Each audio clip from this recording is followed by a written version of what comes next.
Every 15th of August, as the tricolour rises and patriotic playlists hit peak volume, we celebrate the independence India fought decades to earn. But if you grew up reading standard history textbooks, you'd be forgiven for thinking the entire freedom struggle was neatly resolved through a few polite and non-violent mass movements, high-minded roundtable conferences, and a small, pre-approved list of historical figures. The reality behind that carefully curated main stage was an entire underground network of teenagers, tribal monarchs, covert spies, and master strategists doing the heavy lifting. Their actions were so daring and so thoroughly inconvenient to the polished narrative that colonial authorities and post-independence history committees seemingly agreed it was best to just leave them out of your syllabus entirely. Today, on India's Independence Day, we are fixing that selective memory and uncovering 5 revolutionaries our history books conveniently forgot to mention. The 19-year-old inspiration, Kartar Singh Sarabha. In 1912, a 15-year-old boy from Punjab boarded a ship to San Francisco for higher studies. His name was Kartar Singh Sarabha. But instead of settling into a quiet academic routine, Sarabha walked straight into the Ghadar movement, a global alliance of Indian immigrants plotting an armed uprising. Sarabha operated heavy manual presses, distributed banned literature, and by age 18, returned to India during World War I with a singular mission: infiltrate the British Indian Army and trigger a massive nationwide military mutiny from the inside.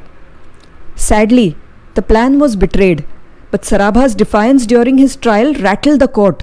Sentenced to death at just 19 years old, he walked to the gallows without blinking. Decades later, when Bhagat Singh was arrested, the police found a photograph in his pocket. It wasn't a family member or a mainstream political leader. It was the photo of Kartar Singh Sarabha, the queen who defied an empire, Rani Velu Nachiyar, the queen of Shivaganga.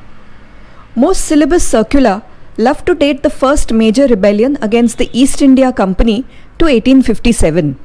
Except, nearly 80 years before 1857, a queen in South India was already destroying colonial regiments in open warfare. Rani Velu Nachiyar of Shivaganga lost her husband and kingdom to a British invasion in 1772. Instead of signing a treaty, she went underground for 8 years, built secret military alliances, trained a specialized women's army unit named Udayal, and mastered traditional warfare. In 1780, she launched her campaign to reclaim her territory. During the final siege, her commander Kuili carried out the first recorded human suicide attack in history. She doused herself in oil, set herself alight, and walked directly into the British armory. Rani Velu Nachiyar won her kingdom back and ruled it for another decade. The Chittagong Armory Raid by Surya Sen, known as Master Da. In the late 1920s in Bengal, a quiet school teacher known simply as Master Da was orchestrating an operation that would paralyze an entire district of the empire. Surya Sen didn't believe in symbolic speeches. He believed in military execution. On April 18, 1930, Sen led the Indian Republican Army in a synchronized strike on British armories in Chittagong, which is present-day Bangladesh. Within hours, his team cut off telegraph lines, wrecked railway tracks, raided the armory, and declared a provisional free government. For days, his band of young revolutionaries held off British troops in the Jalalabad hills. Surya Sen carried out guerrilla tactics for nearly 3 years before his capture. But ultimately, he was betrayed by his own relative and captured by the British. The British subjected him to immense torture before executing him. His execution was so feared by local British authorities that his body was secretly buried at sea to prevent his samadhi from becoming a national monument. The teenage spy of the Indian National Army, Saraswati Rajamani. Imagine being 16 years old, living in comfort in Burma, and deciding to donate all your gold jewelry to Netaji Subhash Chandra Bose's Indian National Army.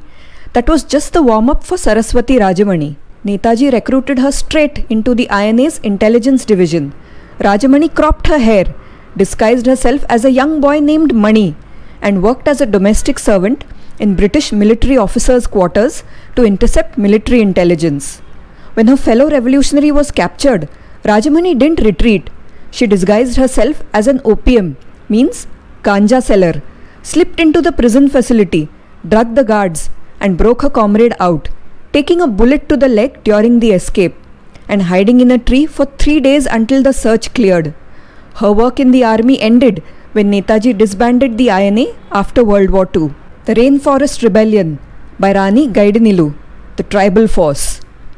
Deep in the hills of Manipur and Nagaland, a 13-year-old girl stepped up to lead a massive tribal movement against British land policies and forced taxations, Rani Gaidinilu. By age 16, she was conducting guerrilla warfare across dense mountain jungles. Her network was so effective that the British had to deploy full battalions of Assam Rifles just to track her down. Captured in 1932, she spent 15 years in prison, only walking free when India gained independence on August 15, 1947. This year, when the tricolour goes up this August 15th, remember, the story of our freedom isn't a closed chapter in a school syllabus. It's an unwritten archive scattered across thousands of towns, villages, and forgotten battlefields. This 15th of August, as we mark our freedom, let's make sure these stories get told too. To uncover more untold chapters of our true history, make sure to hit the subscribe button. Pass this video along to someone who loves real history. Jai Hind, Bharat Mata ki Jai, and Happy Independence Day.